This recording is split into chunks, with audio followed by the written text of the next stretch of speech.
Hello, and welcome to today's learning of the laws of Lashon Hara. So today we're actually going to talk about an idea of sharing your opinion about somebody, whether you're sharing your opinion about their looks or their mental abilities. That is Lashon Hara, because putting your own opinion that's not even a fact can have such damaging consequences in so many areas. And I'm going to give you an example, but let's just see what he says here. He says, it is common for people involved in everyday conversation to offer personal judgments about others which are less than flattering. Such statements can have far-reaching consequences. As the Chofetz Chaim notes, many people are unaware that analyzing a person's attributes and verbalizing a less than flattering opinion of him is Lashon Hara. The example he offers is of someone who relates that the person under discussion lacks intelligence. Some may argue, but that's not Lashon Hara, it's true. Obviously, these people are unaware that even if something is true and derogatory, but it has no purpose, it is still Lashon Hara. And opinions are not facts even. You think they're not intelligent. Did you look at their IQ? Do you have, their decision-making abilities in front of you that you can decide that? This can have especially bad ramifications in the areas of shidduchim, a marriage partner. Let's say there's a guy, David, and David is single. And you say that you don't think David's intelligent based on how you feel. You don't even have any facts to prove it.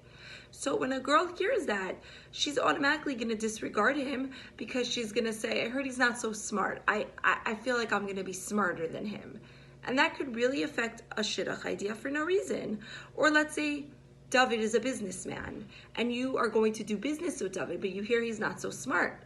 Well, everybody, either subconsciously or consciously, wants to do business with someone that they feel is very smart, or that they believe is going to make good decisions in business, and that could really affect his livelihood.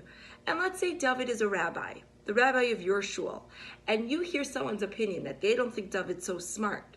Well, now suddenly, when your rabbi speaks, you're doubting the things he's saying because you're thinking, well, he's probably not so sure of what he's talking about because he's not as smart as I am, because that's what I heard.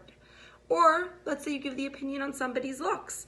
I know a true story how a matchmaker told a guy, had asked the matchmaker if a girl was for him, and she said, you're not going to be interested in her. She's not a pretty girl. And the guy said, well, I've heard a lot of good things about her. I would like to meet her. And he said the moment he met her, he thought she was gorgeous. He didn't know what the shadchan was talking about. But had it been someone that took the shadchan's opinion as face value, as this is the absolute truth, they may never have met. And this couple eventually got married. That could have been so incredibly destructive for no reason. So the Chofetz Chaim says, what is the best way to prevent yourself from overstepping and giving your opinions when they are not fact, they are just your opinions, and when they can really harm someone? So the Chofetz Chaim explains that a study was done amongst children, and they were doing a whole segment on Lashon Hara, and they said, what do you think would stop you from speaking badly about others?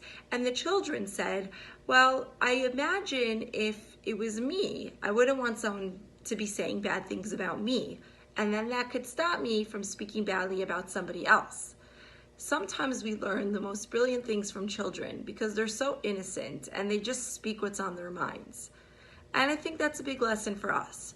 Before you go forward and say, he's not pretty, she's not pretty, he's not handsome, he's not smart, I don't think that they're so capable. Think about if that was you. If people were sitting around talking about you, would you want them saying that they think you're ugly?